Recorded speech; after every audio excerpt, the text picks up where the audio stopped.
네, 안녕하세요, 여러분. 미국 주식 읽어주는 여자 주식 누나입니다. 5월 3일 월요일 아침, 우리가 잠든 사이 밤새 미국 증시에선 어떤 일이 있었는지 체크해 드리도록 하겠습니다. 이날 뉴욕 증시는 기업 실적 및 경제 지표 조회도 글로벌 코로나19 재확산 우려가 지속된 데다 고점 부담에 따른 차익 실현 매물 등이 출회되면서 3대 지수 모두 하락했습니다. 다우지수 마이너스 0.54%, 그리고 S&P 500 지수 마이너스 0.72%, 나스닥 지수는 마이너스 0.85%로 마감되었죠. 인도, 브라질 등 글로벌 코로나19 재확산 우려가 지속된 점이 증시의 부담으로 작용했습니다. 인도 보건당국은 코로나19 신규 확진자 수가 이날 기준 지난 24시간 동안 약 38만 6천여 명으로 집계되었다고 발표했었는데요. 이는 하루 확진자 수로는 정말 최대 규모였습니다. 신규 사망자 수는 최소 3,500여 명에 달하는 것으로 전해지는 등 코로나19 확산세가 지속되고 있습니다. 그리고 브라질 역시 하루 사망자 수가 3,000명을 넘어서는 등 상황이 악화되고 있죠. 이에 미 정부는 오는 5월 4일부터 인도에서 입국하는 여행객의 입국을 제한한다고 발표했습니다. 또한 고점 부담감 속에서 차익 실현 매물이 출회되고 있는 점도 이제 증시의 부담으로 작용되었다라고 볼 수 있는데요. 전일 사상 최고치를 기록했던 S&P 500 지수는 이날 약세에도 4월 한 달간 5.25% 상승해서 3개월 연속 상승을 했고, 또 다우 지수랑 나스닥 지수도 각각 2.7%, 5.4% 상승했죠. 그리고 기업 실적 및 경제 지표 역시 양호한 모습을 이어갔습니다. 최근 애플, 페이스북, 알파벳, 아마존, 트위터 등 주요 기업들이 시장 예상을 뛰어넘는 실적을 발표한 가운데 크레디트 스위스는 이날 기업 S&P 500 지수의 연말 목표치를 7%가량 올린 4,600으로 상향했습니다. 이는 주가가 현 수준보다 10%가량 더 높아진 수치이죠. 또 아마존은 전일장 마감 후 1분기 순이익 81억 달러로 3배 이상 증가하고 주당 순이익은 15.79달러로 집계됐다고 발표했는데요. 이는 시장 예상치를 크게 상회하는 수치입니다. 그리고 이날 발표된 미국 경제 지표는 모두 시장 예상치를 웃돌았습니다. 미 상무부가 발표한 3월 개인 소비 지출은 전월 대비 4.2% 증가해 시장 예상치를 웃돌았고, 같은 기간 개인 소득은 전월 대비 21.1% 증가했습니다.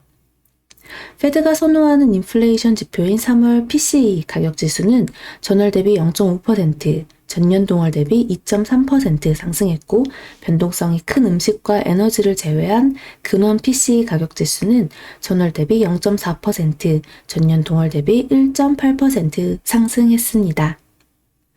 또 지난 1분기 미 고용 비용 지수는 0.9% 상승해 시장 예상치를 상회했고, 4월 시카고 구매관리자 지수는 72.1포인트를 기록해 시장 예상치를 웃돌았고, 이는 1983년 12월 이후 최고치를 기록한 수치입니다. 한편 중국 제조업 지표는 부진한 모습이었습니다.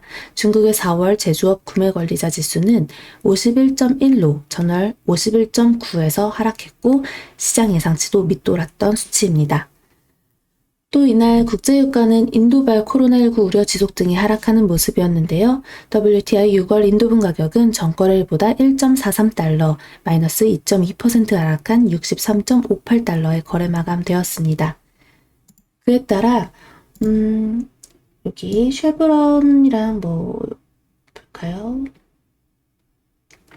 그에 따라 최근에 흐름도 좋고 실적도 괜찮았던 엑슨모빌, 쉐브론, BP 등이요, 상승세를 이어가다가 다시 마이너스 2.88, 마이너스 3.58 등 이렇게 하락세를 또 보이기도 했네요.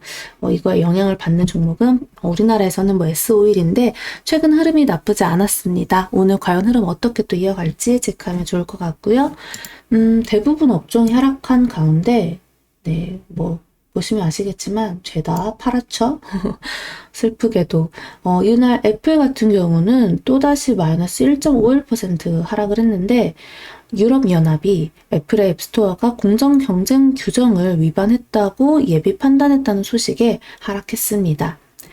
반도체 쪽도 또 하락하는 모습이었고, 트위터 같은 경우는 아주 큰 폭으로 하락을 했습니다. 예상치를 웃도는 분기 실적을 발표했지만 월간 활동 이용자 수가 예상치를 하회한 가운데 매출 가이던스에 대한 실망으로 마이너스 15%나 급락했죠. 반면에 또 테슬라 같은 경우는 다행히 이렇게 플러스 4.79% 이어갔는데요. 올해 매출이 시장 예상치를 또 크게 웃돌 것이다 라는 전망 속에서 상승 마감했습니다. 자, 오늘부터 한국 시장은 부분적 공매도가 재개됩니다. 투트랙 홍콩식 방식을 채택했는데요. 정부에서는 이 유동성이 풍부하고 시장에 미칠 영향이 적은 코스피 200과 코스닥 150 구성 종목을 재개한다고 했는데 그러면서 이제 나머지는 아직 재개되지 않으니까 크게 염려할 필요 없다라고 말하기도 하죠. 시장에 미칠 영향이 결코 적지는 않다라고 생각합니다. 저는 그렇기 때문에 우리가 지금 어느 정도 하락세를 미리 겪은 것도 있고요. 코스피 200 구성 종목은요, 전체 종목 수의 22%입니다. 전체 시총 88%나 차지하고 있고요. 그 중에 삼성전자 비중이 21.94%, SK하이닉스 비중이 4.2%, 또 LG화학 비중이 2.97%죠. 그리고 코스닥 150 구성 종목 중 셀트리온 헬스케어 비중은 4.47%입니다. 코스닥 시총의 1위 기업인데요. 뭐 4.47%밖에 안 해 라고 생각할 게 아니라 나머지 셀트리온 제약은 1.25%, 카카오게임즈는 1.04%를 차지하는데 이 세 개 종목 외에는 정말 대부분이 1% 미만, 그러니까 1%를 넘기는 종목이 거의 없다라고 볼 수도 있죠. 그러니 이 주요 세 종목들이 급락하게 되면 또 영향을 받게 되는 것이고요. 물론 한편에서는 또 이미 시장에 선반영된 거 아니냐, 그러니 이제 우리나라 장 또 반등 나올 때가 된 거 아니냐, 지금 저점 매수 기회가 아니냐라고 말하기도 합니다. 그렇기 때문에 사실 엄청나게 큰 걱정만 할 필요는 없지만 사실 그래도 우리나라 이제 시장 좀 지금 현재로서는 좀 조심해서 나쁠 건 없으니까요. 시장을 급하게 생각하지 말고 좀 천천히 바라보면서 우리 같이 잘 대응해 나가면 좋겠어요. 시장은 예측이 아니라 항상 대응해야 하는 영역이니까요. 오늘은 월요일입니다. 주식 누나가 장중 라이브로 찾아올게요. 1시에 찾아올 테니 이따 또 만나서 우리 같이 시장도 바라보고 공부도 하고 같이 체크해 봅시다. 오늘 미국 증시 마감 브리핑은 여기까지 할게요. 영상 재미있게 봐주신 분들 구독과 좋아요 그리고 알람 설정 댓글도 많이 부탁드립니다. 이상 주식 알려주는 여자 주식 누나였습니다. 또 만나요.